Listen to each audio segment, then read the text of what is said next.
All right, rebuilds have been picking up, so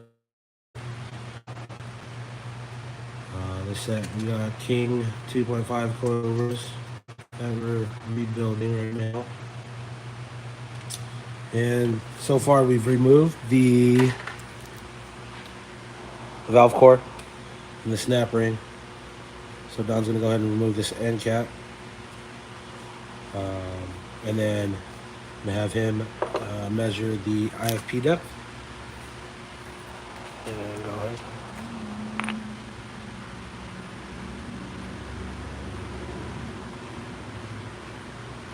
So when it comes to these um, end cap removers, you want to make sure pull them out straight and not to put too much side load on them because you can break that valve stem. So looks like we have some fluid in these reservoirs that have leaked past that IFP seal.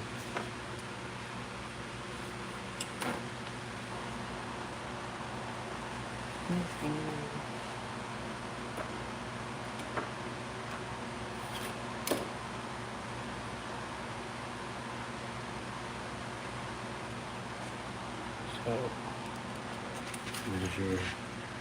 Doesn't really matter where you measure from, just as long as you measure at the same points before and after.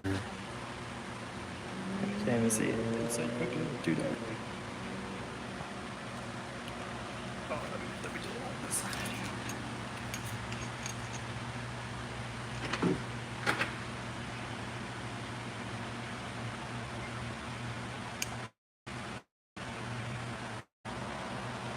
Inches.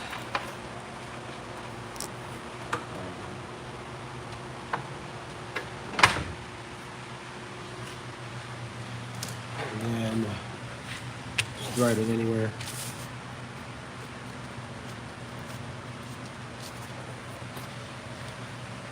So you just want to write down that IFP depth, just so that you have a reference number, something to reference when you go back to getting the shock put together.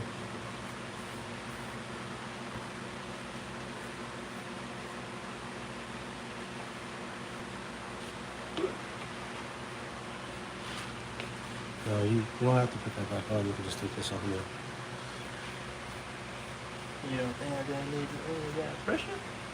So the reason why you want to measure that IFP depth before taking everything apart, because when you slide the seal head out, it's going to push, it's going to suck in that IFP. So you want to measure everything the same way at the same point of the rebuild as you put it back. So when we remeasure that IFP depth, we're going to remeasure it with the seal head inside the shock and fully extended. And this is going to be at 330 seconds hour.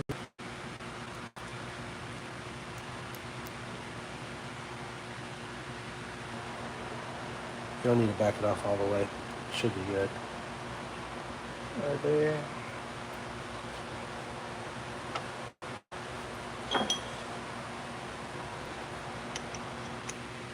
And your spanner wrench.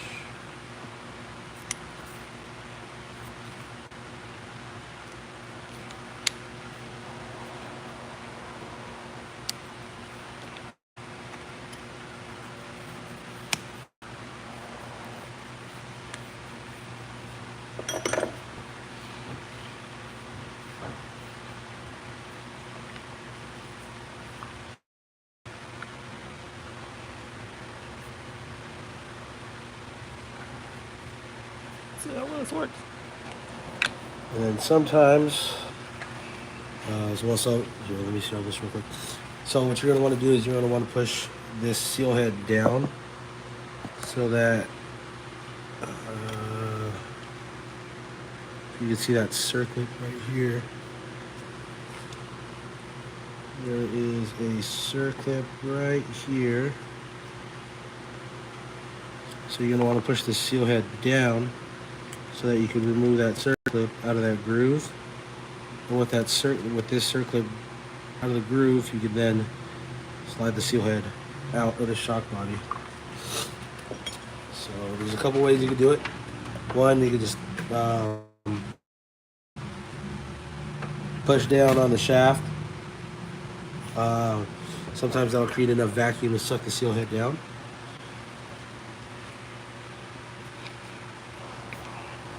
And if that doesn't work, sometimes you can just take your fingers and push down on the seal head itself.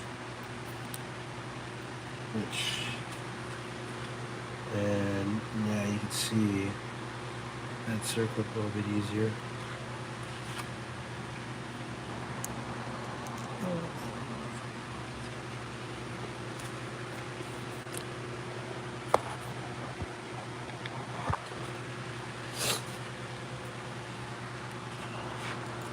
Do we have a shorter one?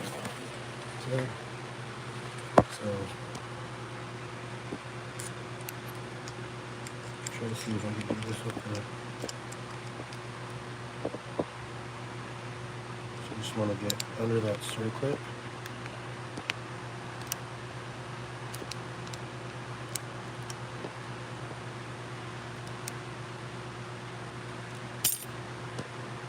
And pop that out.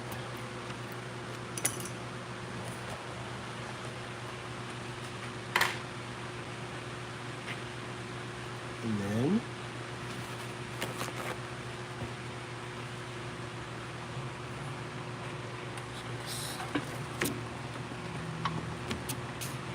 so what happens sometimes is there's a groove or there's an O-ring around that seal head, and that O-ring will sometimes get stuck on that groove where that circlip was.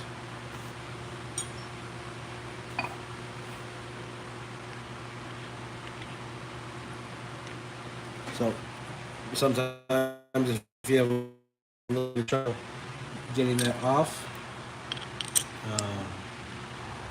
you can stuff a rod through the eyelet and hammer that up.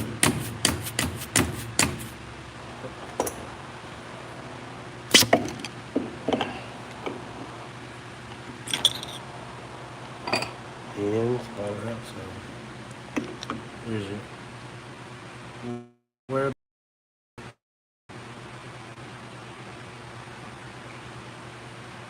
okay in the valve or in the piston. So you just want to twist that around, let all that oil drain out, and then you can put that over, or put that on the bench over there. So this customer has, they say about 30,000 miles on the coilovers. Pretty, it's not too bad actually. But we are going to be upgrading to Viton seals on this rebuild. You can tell the difference between Viton seals and regular tuna seals just by their color, really.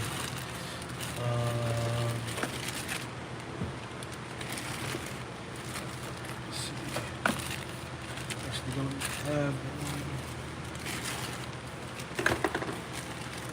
Oh, different kit, but these two kits are different. So this is going to be what we're pricing it with. These are the Viton seals. They a little bit of a different color to them versus the Lunas are going to be all black.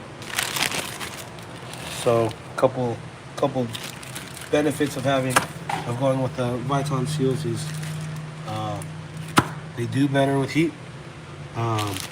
They are a little bit harder of a durometer, but and they do hold up to heat a little bit better. The downsides though is because they are harder, they are a little bit more prone to leak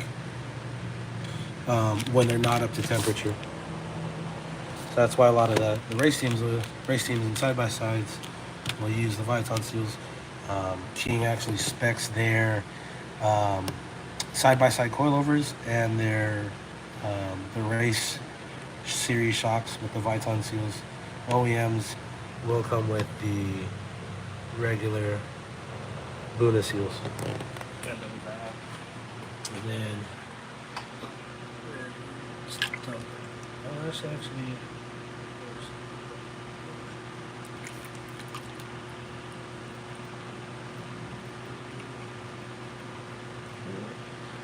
And then, just gonna let that.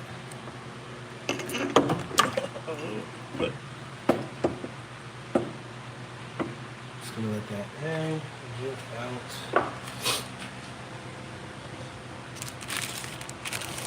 So, main seals that you're going to be replacing is going to be your seal head. There's 3 seals in the seal head. This is your outer seal, and then you have your the 2 inner seals in here. And then we're going to be replacing the wiper, and then on the and then placing this O-ring, and then there's 2 O-rings in the reservoir, 1 O-ring on the IFP, and then another O-ring on the reservoir end cap. So to take this off, it's a to take the nut off. It's a 24mm socket.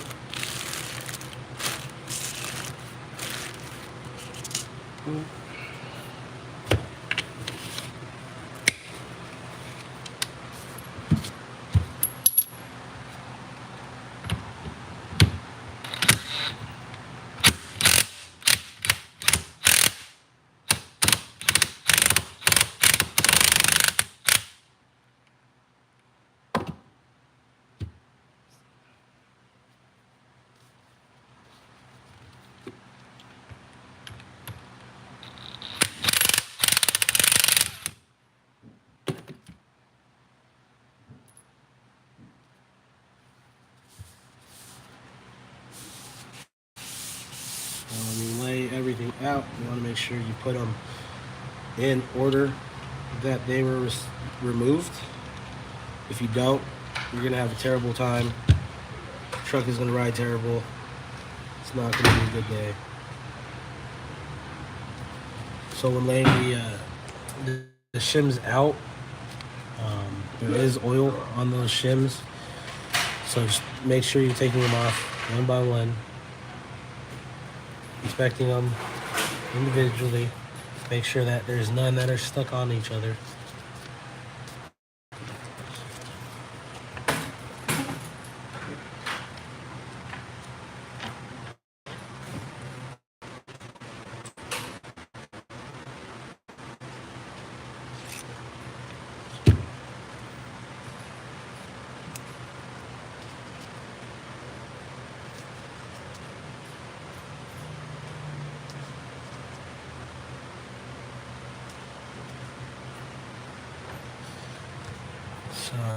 So you can see here, there's, yeah, this is a butterfly stack. So what it does is it spaces these 2 shims away from this one.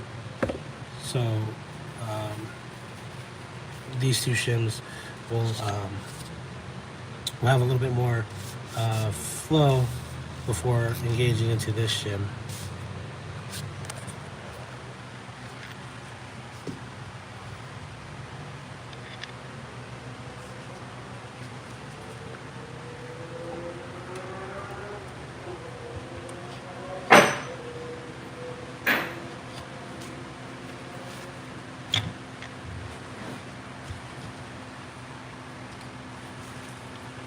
You sell these as a pair, right? Yeah.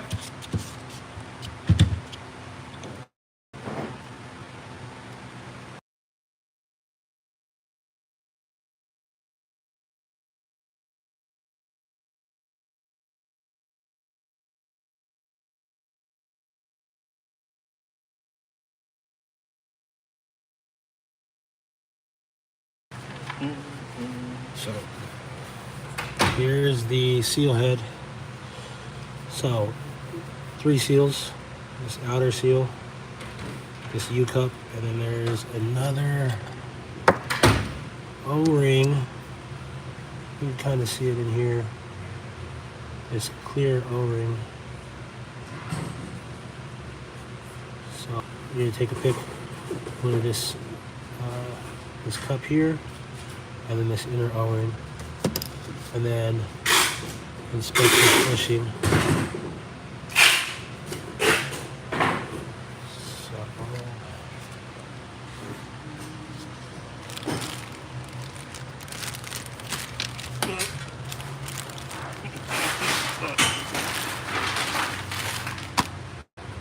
So take out the seals first.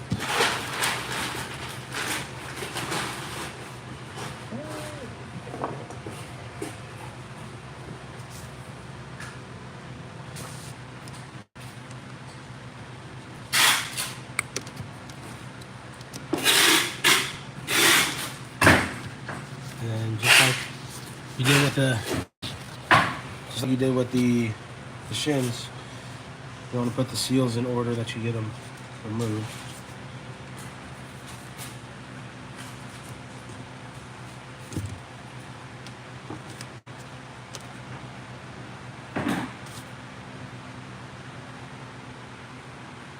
So this seal head is made out of aluminum. Make sure you don't want to scratch the seal head, so take your time.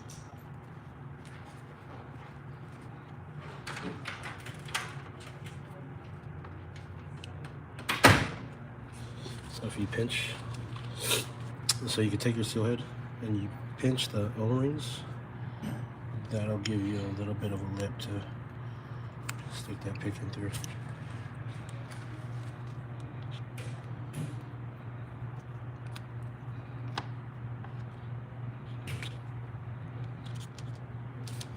And then just clean everything off.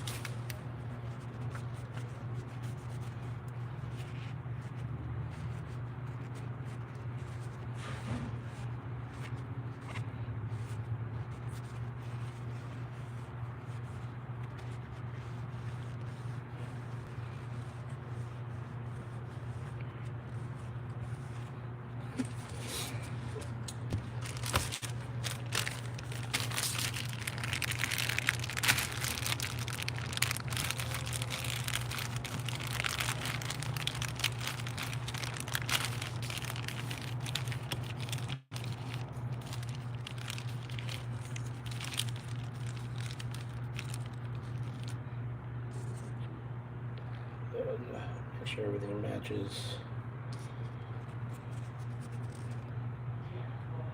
Throw some light coating of grease.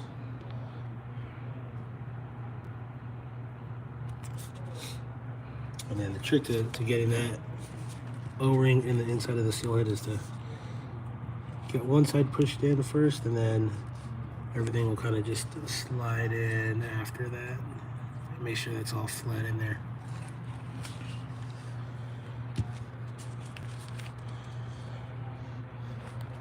And again, we are using the Viton seal kit, so the O-rings do not go that way.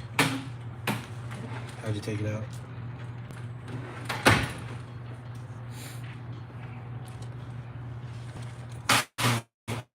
If you forgot how you took out the seal, one way you could make sure that it's going in the right way is there's a flange. That flange, you want it to be facing the side that you don't want oil to come out through. So this flange will go in this way because this is going to keep the oil inside of the seal head. So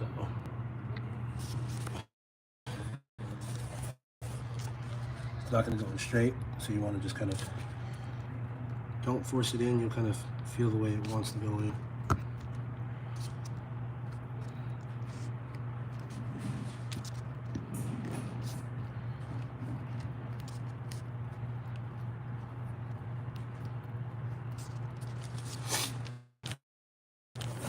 And then a little bit of grease on the inside.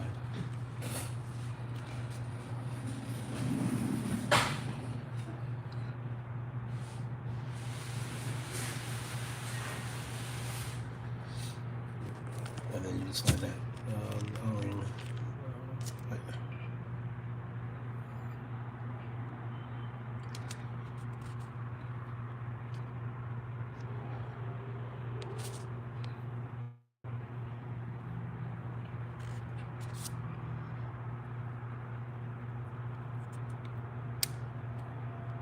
So I like to do it from the other side. See how you're doing it this way? These threads are sharp. So if you slide it over this way, you could cut the seal. So you want to go this way because this is a lot smoother of an edge.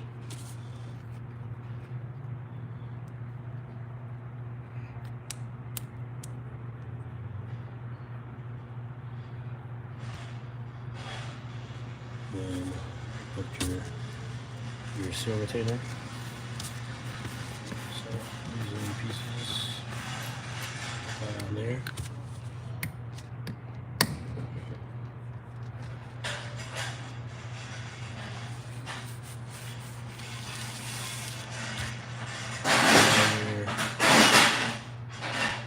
Test wiper.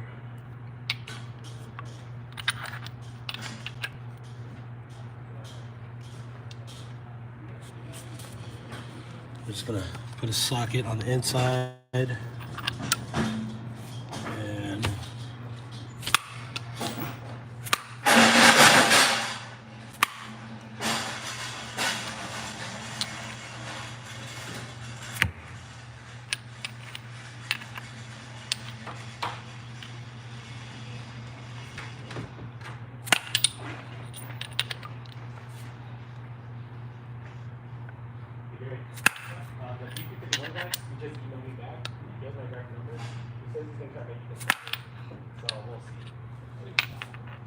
it's not coming out. You just so there's a lip right here.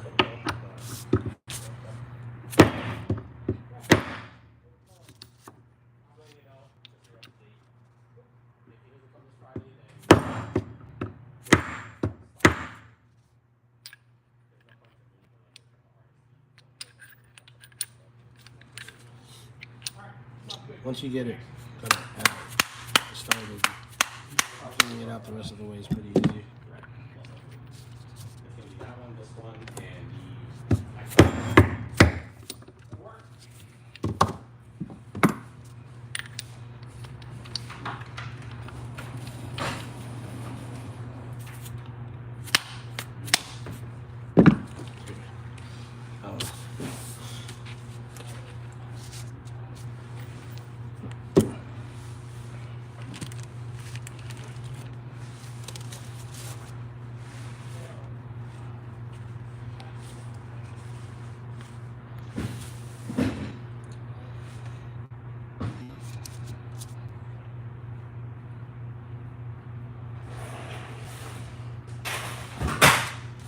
So going back to the oil seals and orientation. So this is a wiper seal. This goes on the outside of the shock. You want to keep the debris out of the shock, so you want that seal facing towards the stuff that you want to keep either out or in. So that way.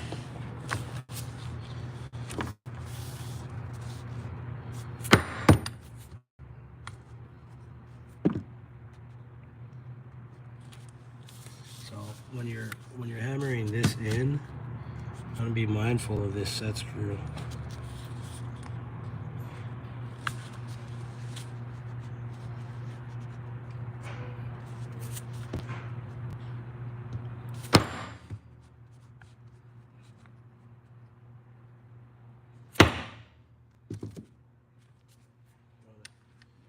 Hold it, and you gotta give it a good hit.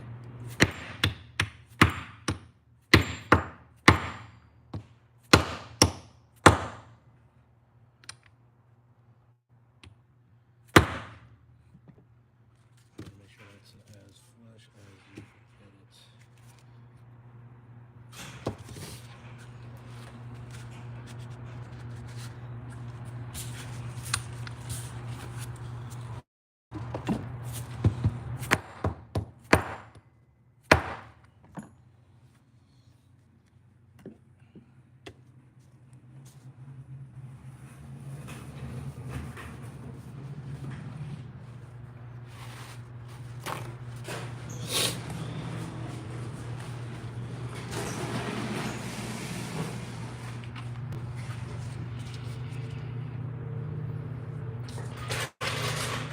we are not going to do a revalve. This is just a simple rebuild. These are the Kings for the 4Runner with a 700-pound spring. So these came from these are valved as they came from King.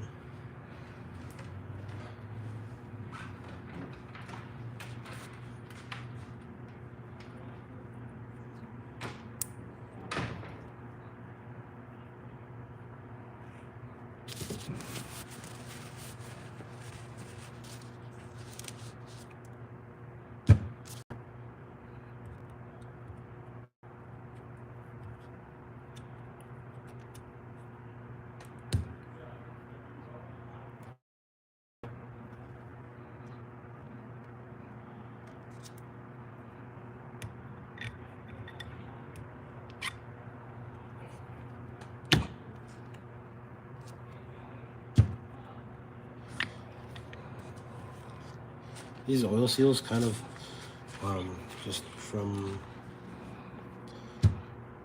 they kind of come off a little easy, so I like to thread the end cap on.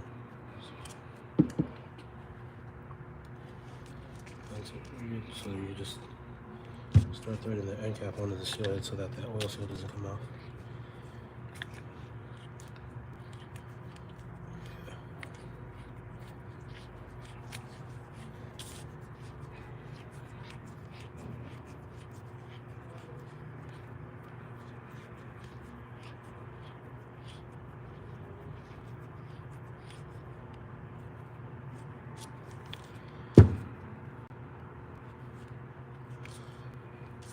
And then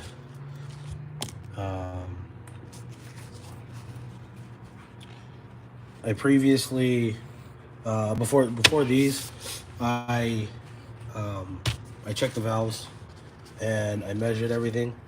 So now as we put these valves or these shims back onto the shock, we're gonna take measurements and match them up to previous measurements. These have not been revalved. These are valved as they came from King. So this hasn't been revalved yet. The customer hasn't had any issues with the valving, so we're not gonna make any changes to the valving.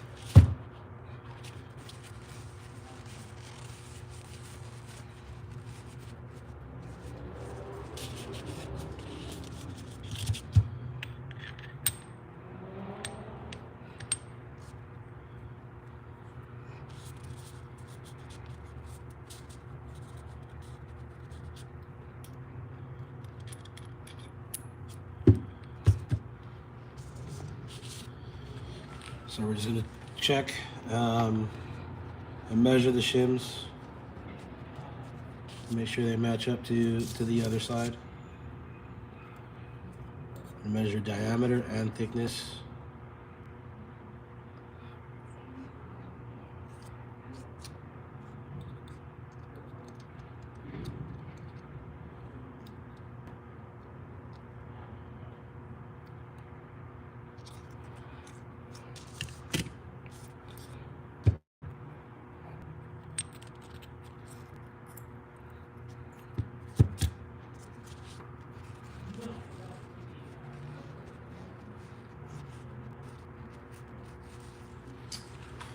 And as he's doing that, so these two, this front and rear, have been rebuilt already.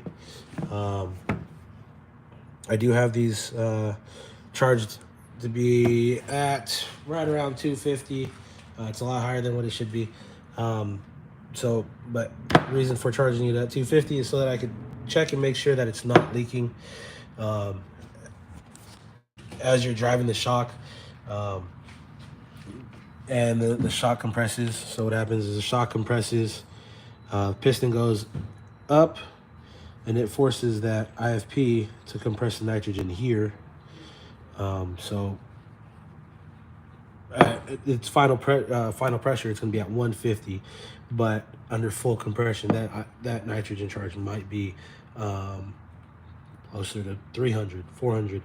I actually don't know exactly, but the reason for charging it higher is you want to make sure that it's not leaking at a higher psi, so that when we get it back to the customer, and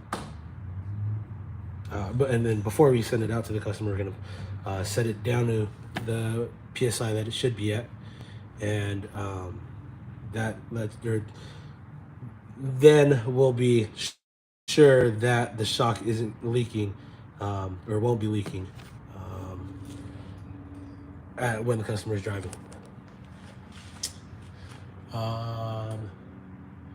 And for anybody wondering, these are just some of the keys that we have in stock right now.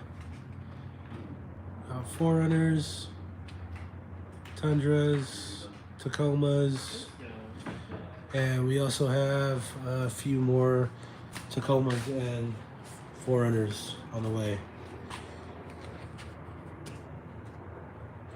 So Don's double checking the shims and making sure it's all in order. So how do you know which side the piston goes up and which side goes down? The easiest way is your compression side is going to have so the side that goes up is going to be the side with more holes. So the bottom side is your compression side, and these larger ports are where the fluid flows through as the piston is cycling. It flows through these holes, opening up the valving on the shims here.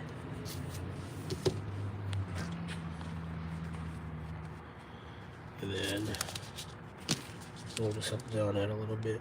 Throw these old seals away. Don't want to be mixing your old seals with the new seals. 261 tools just came in today. I believe we got a set of kings for the Bronco as well.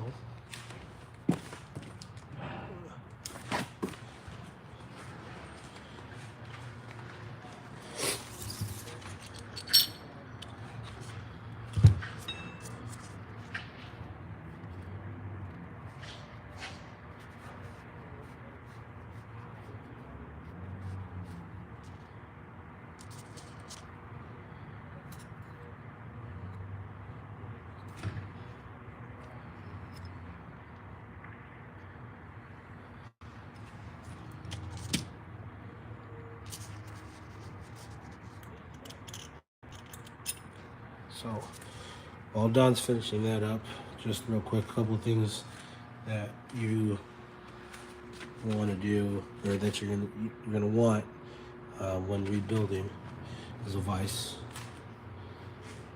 a couple O-ring picks, spanner wrench, and those are gonna be all you really need to get shocks rebuilt.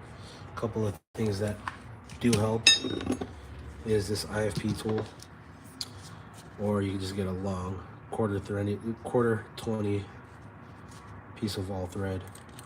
This threads into the IFP and allows you to pull that out of the shock. And then this reservoir and cap tool.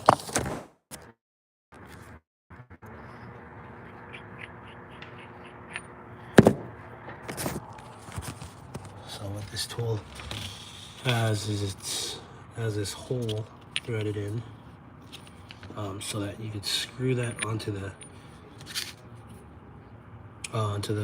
valve with the valve core removed, and you could then, with this threaded on, you could then pull the end cap out without that vacuum being created, because that air is going to be released through that hole, or any vacuum pressure is going to be released through that hole.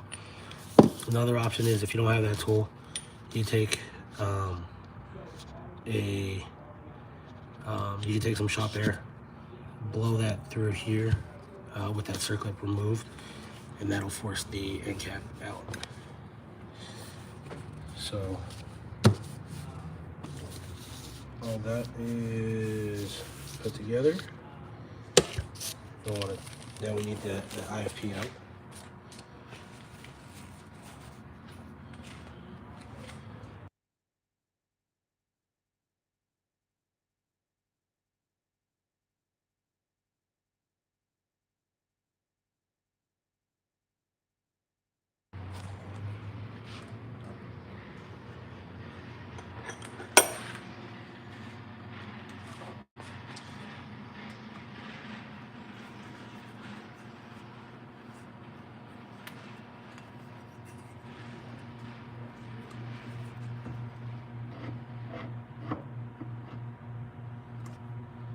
When clamping the shock body and the vise, you want to make sure you don't put in too much pressure.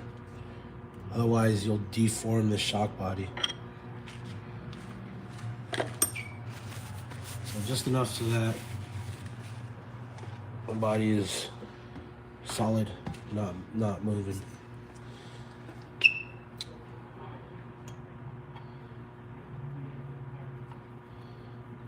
So there are some reservoir or IFPs that do not have the threaded IFP.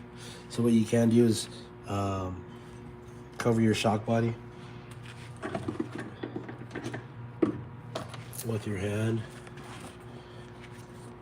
Take some shop air, and then you blow into that shock body. That'll push the IFP out of the shock, or out of the reservoir.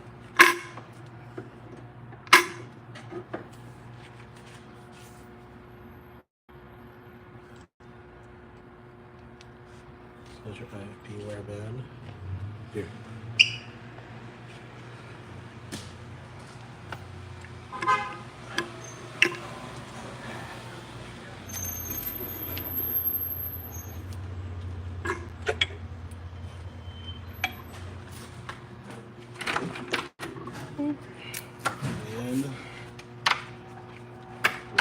And you can just do that shot, just pump it up.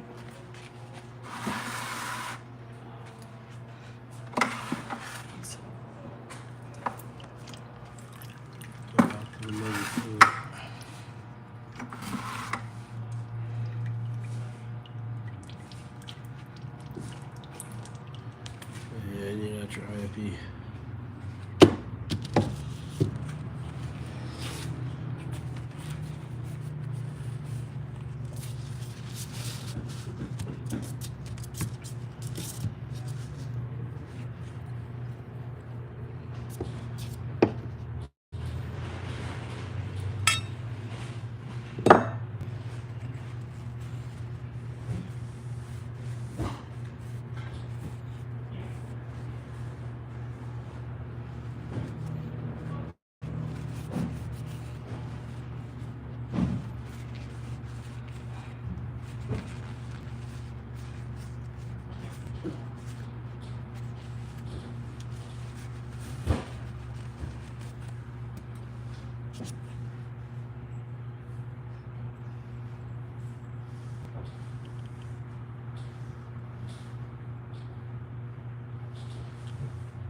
So same thing with the seal head, so that you're not fighting it so much. Pinch the O-ring, and that opens up. You pinch the O-ring, opens up a spot for you to slide the pick under.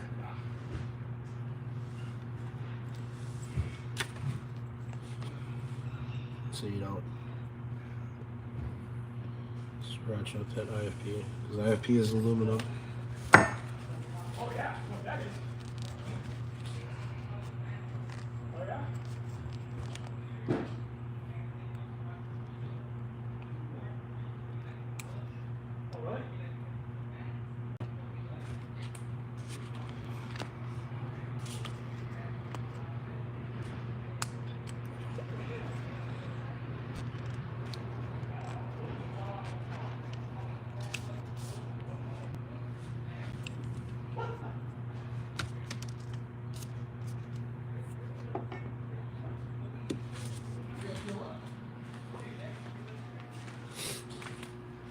And well, John's one of you that we're just gonna inspect.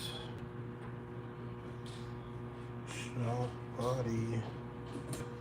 Make sure everything is nice and smooth. And take a rad.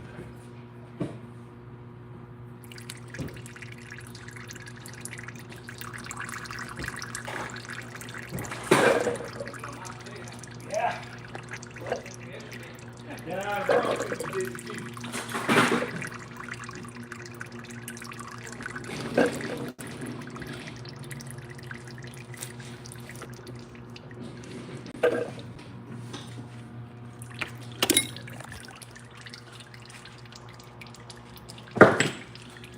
Oh, there's still some more fluid in there that I can't really remove with my hand, but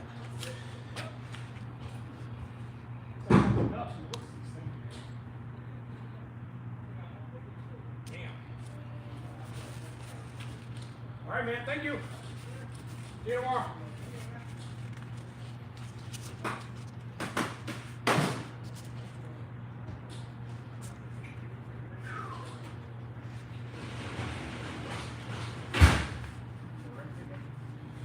and the last O-ring on the reservoir end cap.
So the reason why you want to grease up the O-rings when you put on the seals is they help the O-ring slide on.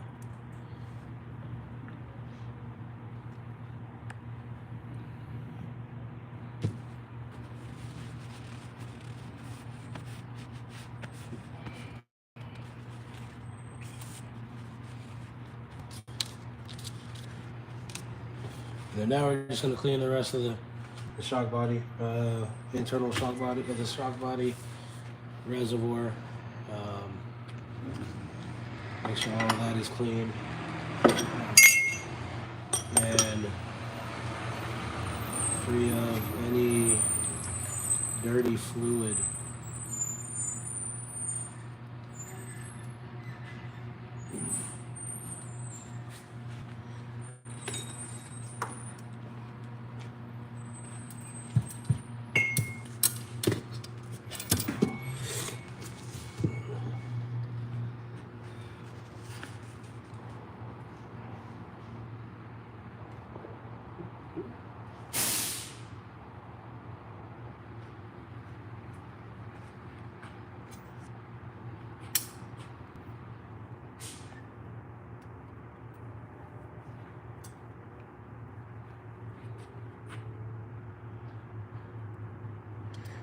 These oversized roach clips on steroids help out a lot.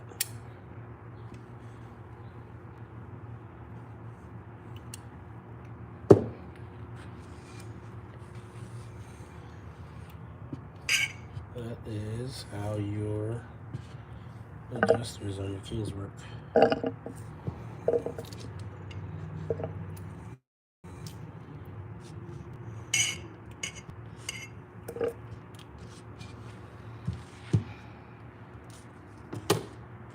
Tying this down over on the lights.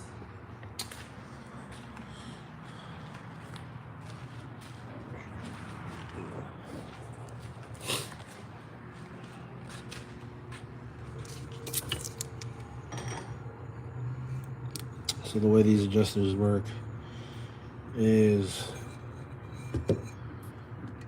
turn the knob.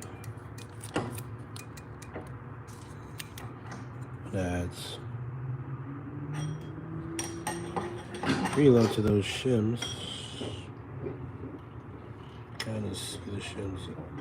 That's preload to those shims and restricts how much flow is flowing through, or how much fluid is flowing through the reservoir. Oh, you can't really see it. Yeah, I thought we were trying. When rebuilding your shocks, it's nice. And if they have adjusters, you want to set that adjuster to be soft, as soft as possible, to allow for the most fluid to flow through the shock. So when you're filling the reservoir with shock fluid, you slide that IFP in, you're not having to fight the valving from here so much.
So what I like to do is I like to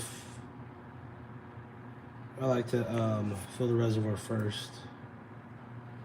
When you fill the reservoir, you want to make sure that the reservoir is lower than the shock. Because if you have your reservoir all the way up here, as you fill the shock fluid, fluid's going to come down through the hose and it'll come up above where you want it.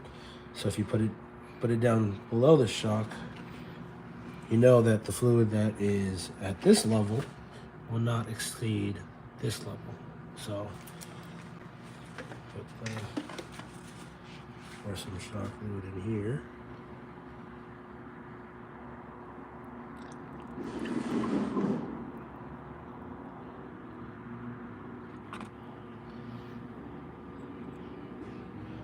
See, some of the fluid should start flowing through there.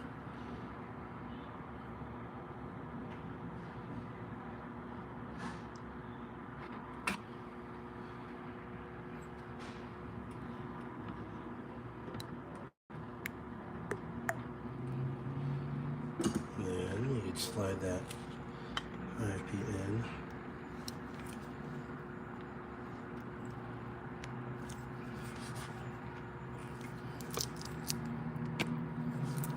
So once you feel that IFP kind of that O-ring, so look it. You want to make sure you're getting that IFP to go in straight. This is going in crooked, so it's not going to go in smooth at all. So you want that IFP to be pushing in as straight and evenly as possible. So look it.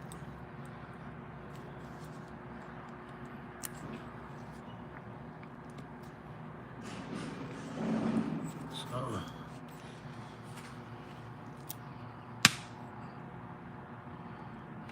before you get that IFP all the way in, you want to take your wear band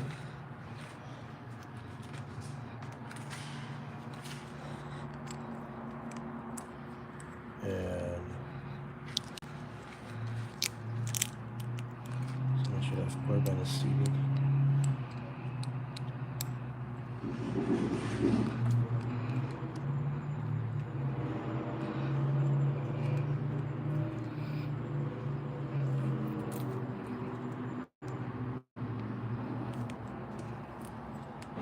It's not seated all the way here.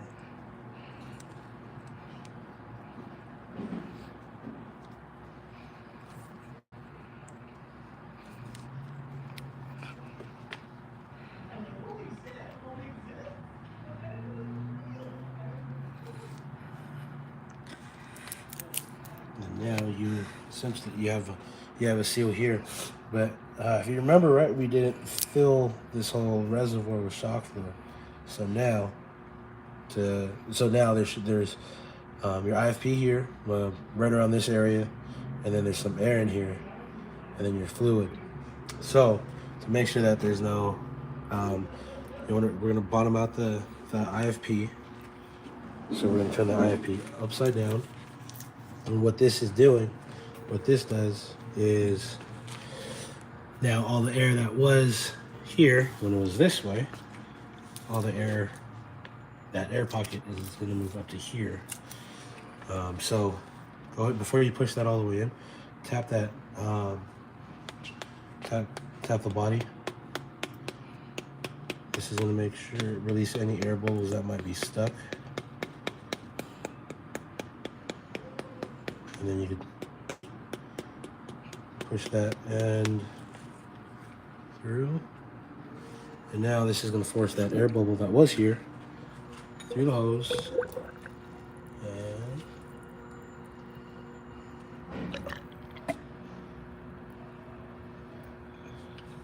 place all the holes. So now you know from here to here, fresh fluid was pushed through the valving through here, through the hose, and now there shouldn't be any bubbles in the remaining of the system. But we're going to take the hammer anyways. Just do a couple of taps to the hose. Make sure everything is through there. And then the fill the shock body about there.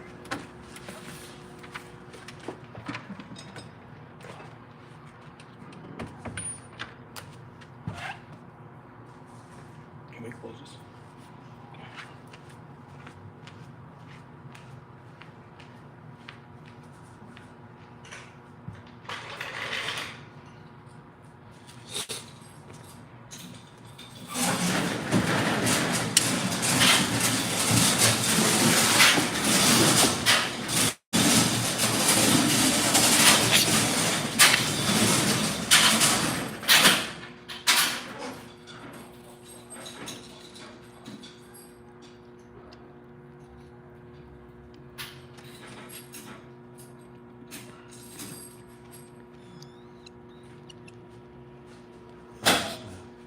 So when you pull that up, make sure that you don't go above the shock fluid line.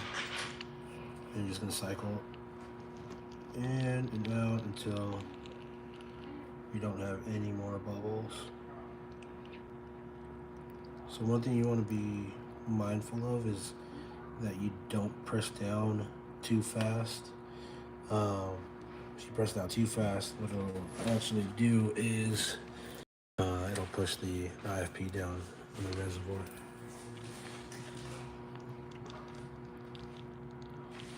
So we're just going to do this a few times.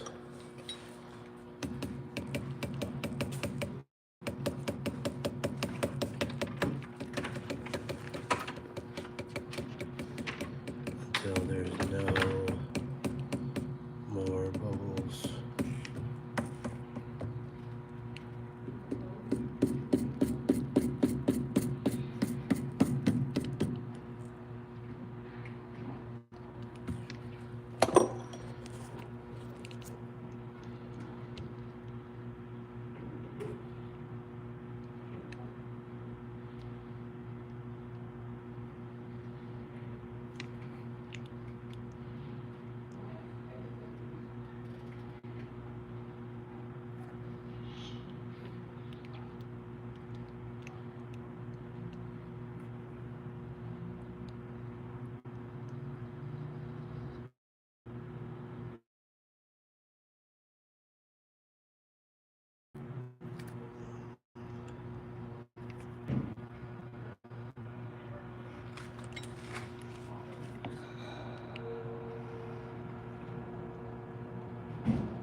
It definitely helps if you have a vacuum bleeding system.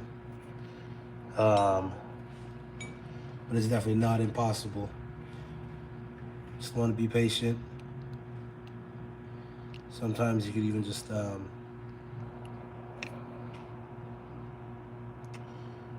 of just leave the shock at that point there and walk away. So just leave it there for a little bit. You'll come over, walk away, clean up the station, clean up the table that you're working on.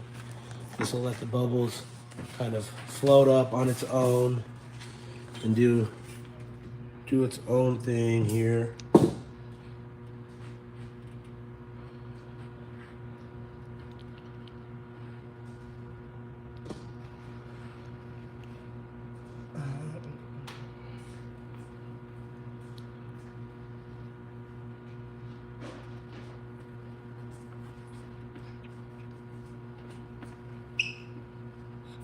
Some more bubbles.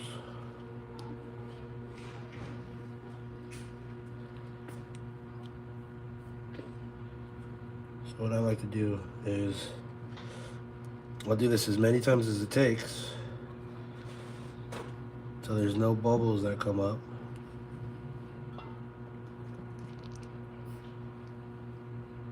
And then there's no bubbles that come up. I'll do it one more time for good measure.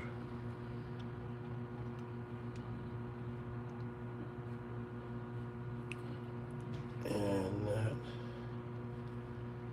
Exactly.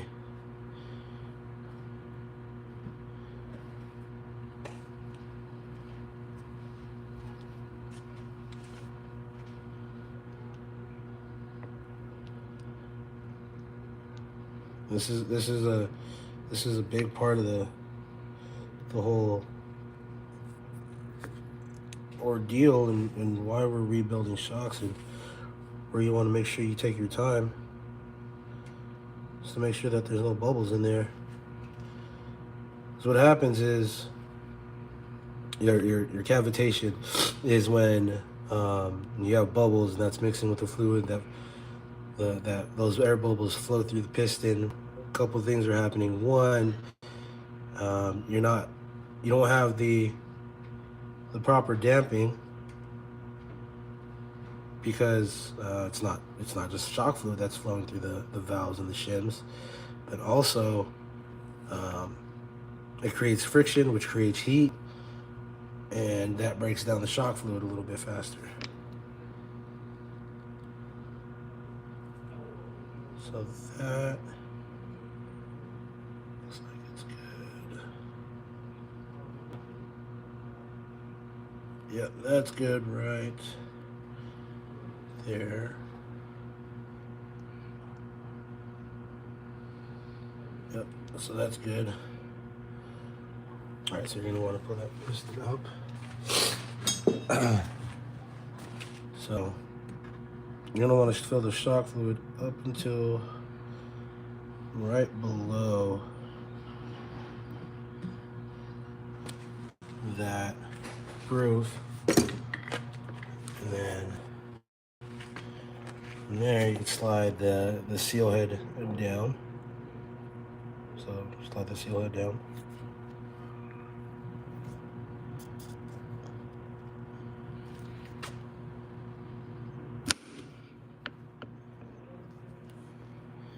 And what you want to see is some fluid seep out the sides. Just let you know that there is no bubbles in the system. You can slide that all the way through.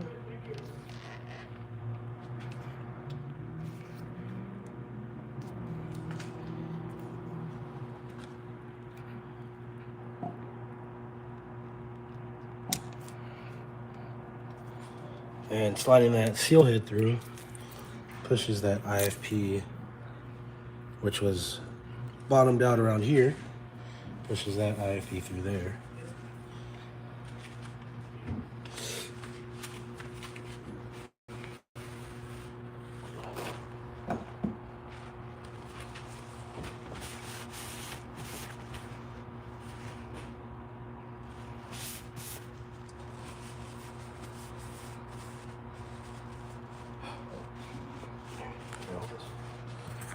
So we're going to slide that all the way down. And then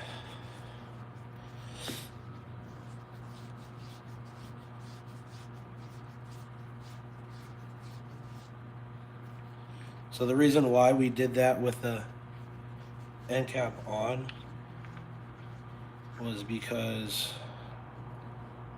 sometimes your oil seal in the seal head will want to pop out, and that just makes sure that it's in.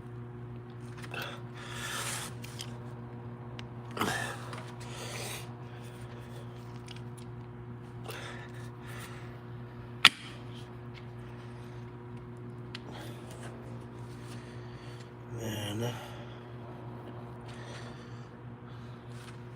want to make sure that you can see that groove.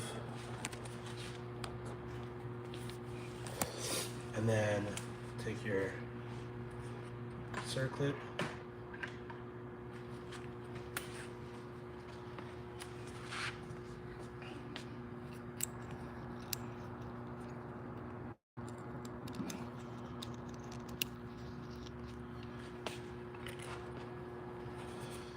and make sure that circlip is fully seated.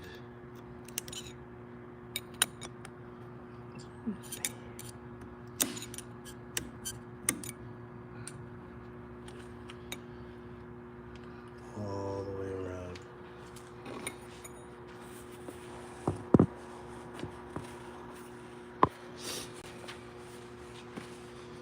Now with that in place, take that out. You push your IFP in, and that will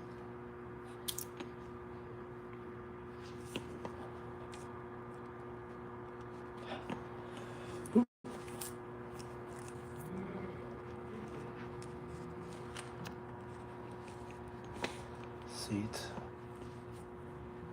the seal head, and then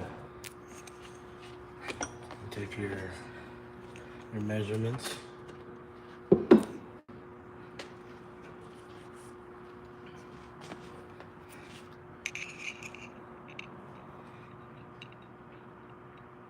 Nope, needs to do a little bit more.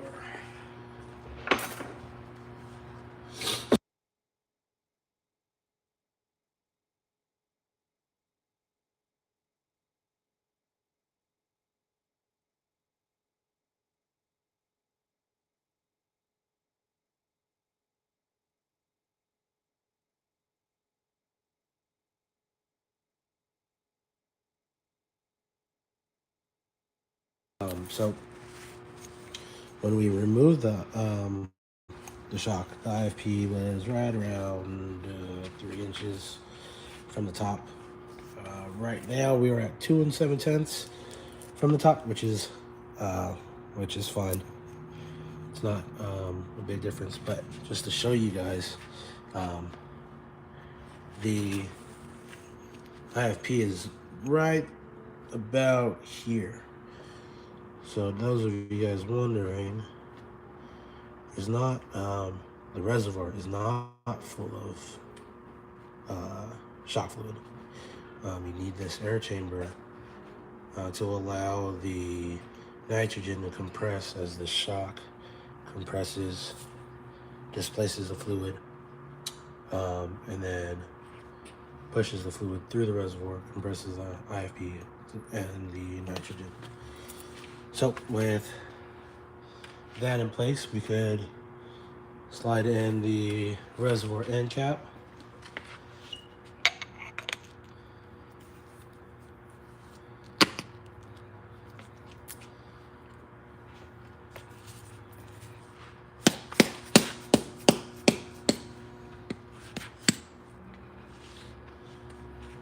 And then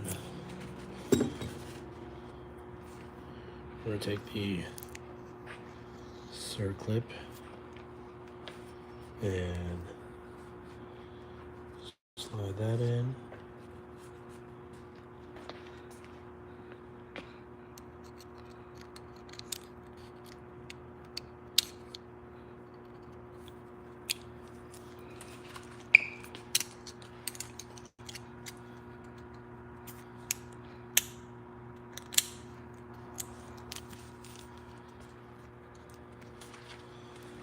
And take the tool, reservoir tool.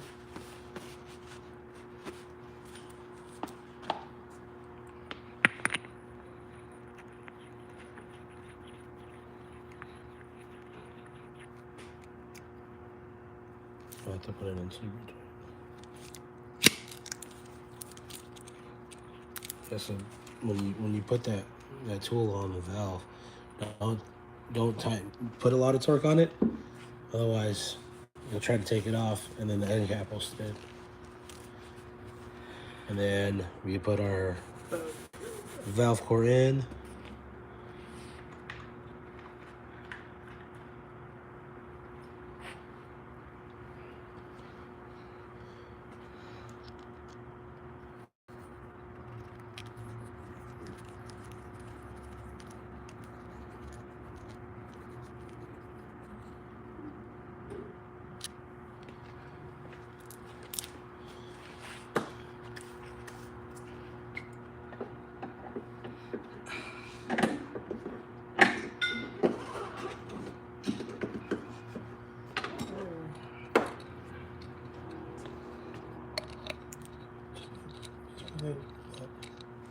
What is it?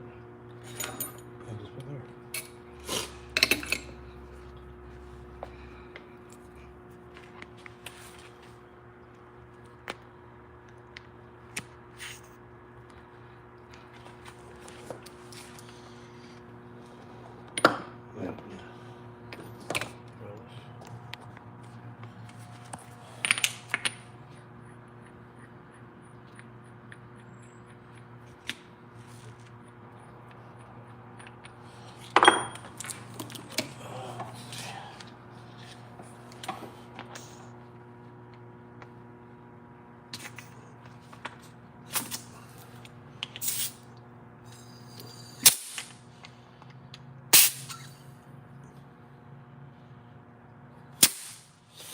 So I have the regulator set at 250, so we're not going to use that valve right now. So we're going to have it at 250. I'm going to let that sit overnight. We're going to clean this off. So get some air, clean off any oil.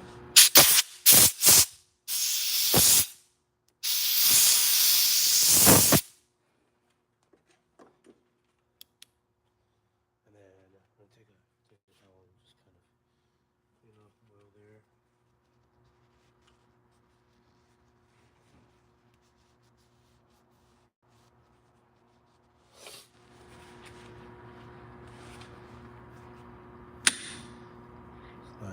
End cap on.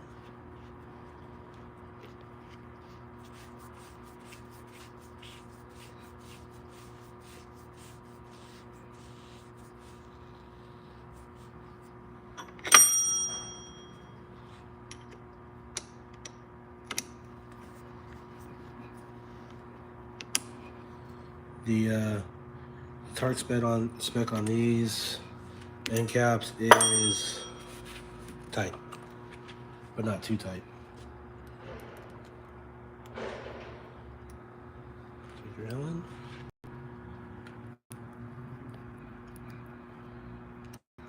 Same thing. Set screw. You want that tight, but not too tight.